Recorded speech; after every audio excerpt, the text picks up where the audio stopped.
Okay, I promised to do a talk about epilepsy. Um, I hope I can do it because every time I've tried to do it, I've been interrupted. So hopefully, I'll be able to get through a little bit of part of it. And like I say, it's not all woe me. Okay, the first time I had a seizure, it was on a school trip going to the south of France. Now, I was age 13.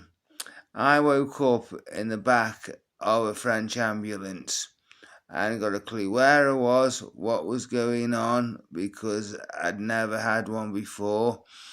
Then they took me into the hospital. The teacher left, so I was in a French hospital, rubbish at French, had a seizure, hadn't got a clue, didn't even know what they were.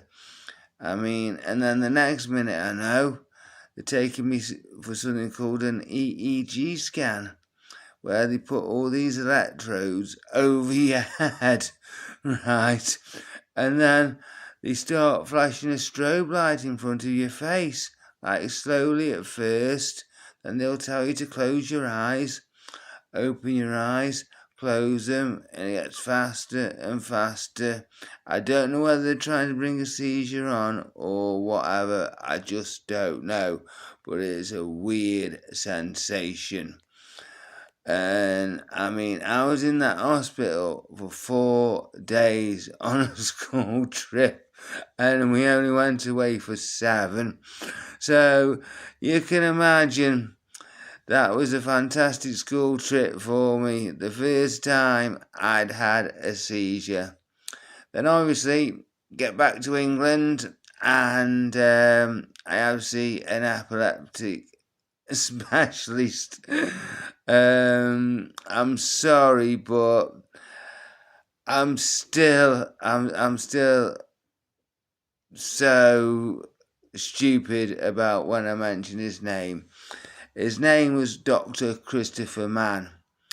But when you do write his name down and you do Dr. C. Mann, I could not help but just calling him Dr. Seaman. And even now it makes me laugh. It's so stupid and immature, but that's what I am. I'm the man that knows nothing, but I have views. I didn't really understand what he was going on about, because specialists expect you to know what they know, and you just don't. And it did take a year to get me to see him. So I was 14 by that time. I'd had a few more seizures, obviously. I do suffer from all 3 types of seizures. There's something called the grand mal, which is the worst one as such.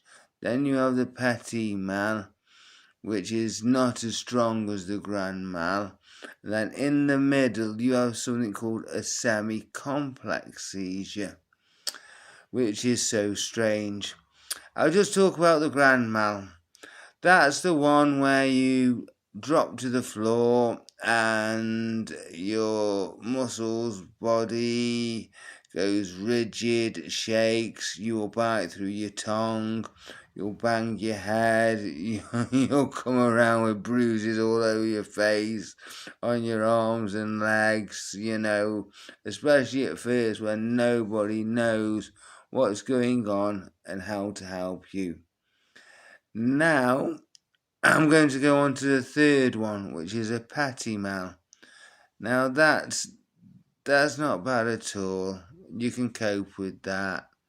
It's okay. But sometimes you just wish it turned into a grand mal, because you keep thinking you're going to collapse and have one. So, it probably is just as bad, but mentally bad. Now let's get on to the semi-complex seizure. This is the most weirdest one in the world. Right, it's very hard to explain. I could be talking normally to you. You wouldn't know I was actually having one of these semi-complex seizures till I came out with something weird. Which, I can be like just walking along the road, walking up the street, go to a cash point. I've done this many times. Put my card in. Don't even know, put my card in. Just left it there and it's taken me money as per normal. Now I've done this quite a few times. At Barclays Bank that I used to bank in, they knew me for the amount of cards I had lost. They were ever so good though. They were really, really fantastic with me. But sadly, it's closed down now. So I have to go up to a place called Hanley, which is further away. The staff don't know me. They don't know my situation.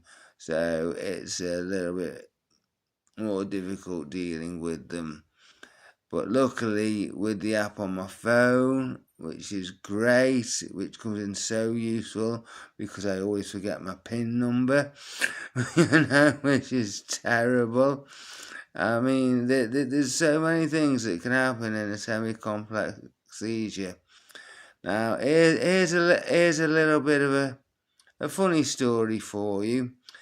I ended up getting bronchitis and pneumonia once. And I also got sepsis as well, blood poisoning. And I was in hospital for 4 days, going on heavy antibiotics. The doctors came round and said what I had. And then they said, oh, by the way, we found a 2p trapped at the side of your stomach. And I'm thinking, a 2p? How on earth have I swallowed a 2p? Have you seen the size of a 2p? They did get it out, obviously, but they just said it in such a way that it was like a joke to them, but to me, I was thinking, have I been going around in semi-complex seizures, eating money? This is just like completely ridiculous. A 2p though, every time I think about it, but thing is, I can't remember it. I don't know how I did it. I've had arguments with my mother. We've been watching the same TV program, and I'm having a semi-complex seizure, and I'm watching a different program to her in a way. And I've had arguments with her about it, about parts that have happened in it, and they haven't at all. So now I know this, I just get on with it, and I believe my mum. Whatever she says happens in the program. I've watched quiz shows with her, and I can't remember I even watched the quiz show last week. And it's just crazy sometimes, but I have to laugh because if I didn't, I would cry. There's been some bad times. From the age of 13 onwards, I did want to join the army. I even went into the army careers officer knowing that I wouldn't get in the army. But I just had to do it for myself, I wanted to work. I always did. I had to lie to work. I didn't want to claim benefits, even though I didn't even know I could claim benefits. But that's a different story. If I didn't lie about having epilepsy, I wouldn't get the job. which is wrong. Now, if I told them, I wouldn't get the job. I think I said that the wrong way round. If I didn't tell them I'd got epilepsy, I would get the job. And if I told them I had epilepsy, I wouldn't get the job. So there's a bit of discrimination going on there. But I can understand health and safety, all these things. Just say I fell on somebody and hurt them. The amount of time I'd have to have off work to recover also from having a seizure. There's all these sorts of things. I mean, I did manage to work for some time by lying. It's possibly wrong, but I wanted to work. I didn't want to be stuck at home. That's like I am now. I'm stuck at my flat. I was married, but my wife died. Don't worry, it's not oh me again. No, I'm just explaining. I mean, she used to help me out a real lot. I mean, she saved my life a few times, and I will always be thankful for that. It's such a shame she died at an early age.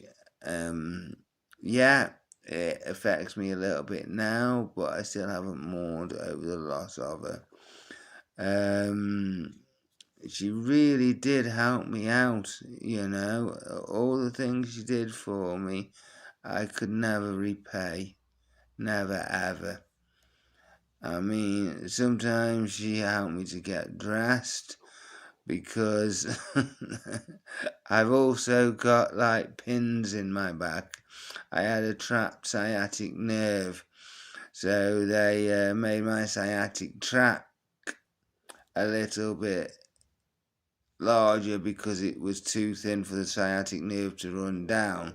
So they also put pins in my back as well. So I find it hard to bend down, even to do my shoelaces. I can't hold heavy weights for a long time. I can't even use a paintbrush anymore. It's such God, I can't even say the word. We'll just say I can't do it. I've gone off the subject there a little bit, haven't I? We're talking about epilepsy. Now, where was I? I was explaining, about Dr. Seaman.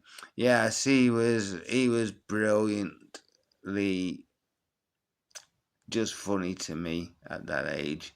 And I'm sorry, he's still funny to me now.